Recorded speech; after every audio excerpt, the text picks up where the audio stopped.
Inside the AHSAA, your weekly look at Alabama prep athletics.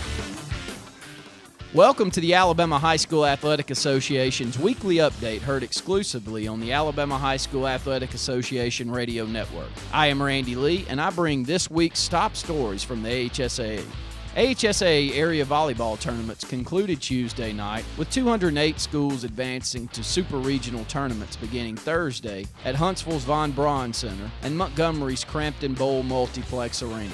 Class 7A gets the action underway on Thursday, with classes 1A through 6A playing Friday and Saturday. Complete details and information is available on the AHSAA website, ahsaa.com. Tickets are available for advance purchase online this year. Just go to the following link, www.preptix.com, preptix.com/AHSAA. 4 qualifiers from each regional tournament will advance to next week's state volleyball championships at the Birmingham Crossplex. The state tourney is set to begin Wednesday, October the 29th, with all 7 finals on Thursday, October 30th. All championship matches will be live streamed by the NFHS TV network. When we come back, we'll take a look at last week's prep football highlights and at some of this week's key region matchups. Hello, I'm Russell Building Supply. And I'm the big box store. Say, what you doing? I'm checking inventory in all of our departments. Well, you're Russell. I thought you only sold lumber to contractors. No. We have lots of home improvement items like nails, nuts and bolts, plumbing, electrical supplies, and the experts to give advice too. Okay. Paints and lawn and garden, windows, doors, and cabinets, all at our low price guarantee. Okay, I get it. I guess I was selling you a little short. Me? Short? Really? 9 locations serving Lake Martin and Central Alabama. Marengo High School senior linebacker Dejaquan Bowler found himself out of position on a key fourth-quarter defensive stand last week versus J.U. Blackshear. Bowler, however, found a way to make the most of the situation, said his head coach, Ebern Myrtle. The 6'3", 190-pound senior playing his first season on the varsity missed an assignment a play earlier, and his coach took him out of the lineup to explain his mistake. However, Blackshear lined up in the red zone with a chance to score, and Myrtle frantically rushed his player back onto the field. He got out there before the play got underway and found himself lined up at the cornerback instead of the linebacker position, Myrtle said. A pass was fired in the corner of the end zone where Bowler was positioned. The ball bounced off another player into the senior's hands 2 yards from the back line. He just took off running, Myrtle said, and nobody caught him. It was a 108-yard return for a touchdown. It was the biggest play of the game. The touchdown sealed a 52-36 Class 1A Region 1 win that keeps Marengo's playoff hopes alive for another week. It also landed Bowler in the AHSAA Prep Spotlight for Week 9 of the prep football season. The difference, Myrtle said, is Dejaquan's athletic ability. He is a first-year player with tremendous talent. I'd like to tell you it was great coaching strategy, but it was just our good fortune. He made us as coaches look pretty smart, I guess.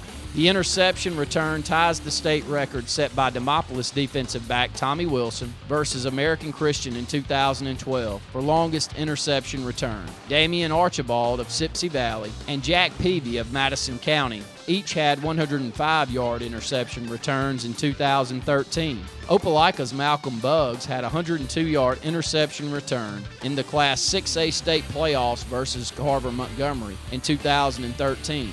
John Koger of Oakman had a 100-yard return in 2013 versus Berry, and Greg Macklin of Tanner had a 100-yarder versus Phil Campbell in 2012. Bowler's return was the finishing touch of his big defensive night versus the Pirates. His performance edged out 2 other special defensive efforts from Jure Smith of Pinson Valley and Darian Jones of Brantley for the AHSAA's top spotlight.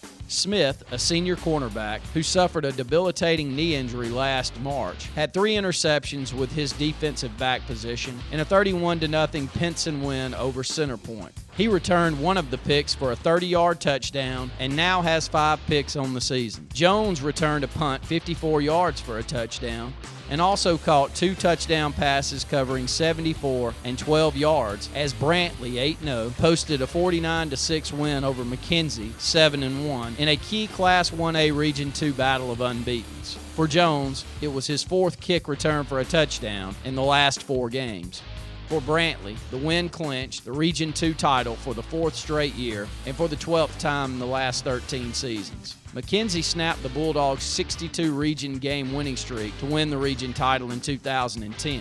Over the last 13 seasons, Brantley has compiled an 87-1 record versus region opponents. With Daphne snapping Spanish Fort's 31-game winning streak last week with its 7-0 win over the Toros, it also threw Class 6A Region 1 into a tizzy. The Trojans, Spanish Fort, and Saraland each have one loss in Region 1, and Blunt, which plays Saraland October the 30th, has 2 losses. Spanish Fort's streak was the longest streak in the AHSAA. As for this week's games, R.A.Hubbard 5-3 is at Hackleburg 7-1 in a key Class 1A Region 8 battle that will go a long way deciding the region champion.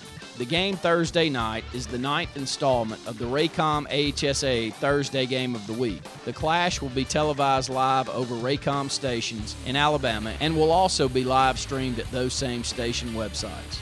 Check out the channel for your area at the Game of the Week website, pathtotheplayoffs.com. In Class 3A, Geraldine 7-1 will host Plainview 7-1 to decide the Region 7 title. Both teams are unbeaten at 6-0 in region play. In Class 4A, Region 5, Fayette County and Cordova meet at Cordova to decide the region crown. And in Class 6A, Region 7, Fort Payne 6-2 is at Southside Gadsden 6-2 with the region title on the line. Both teams are 5-0 in region play. Florence 6-2 and Decatur 6-2 meet at Ogle Stadium Friday to decide 6A Region 8 crown. Follow the nightly scores and more by downloading the free AHSAA mobile app. Also, check out the NFHS AHSAA TV network, where a number of football games are slated to be web streamed live this week. The list can be found at AHSAA.com and its NFHS TV link. And on Friday night, tune in to the AHSAA Radio Network Football Scoreboard Show. The complete list of stations carrying the scoreboard can be found at AHSAA.com. Until next week, this is Randy Lee for the AHSAA Radio Network.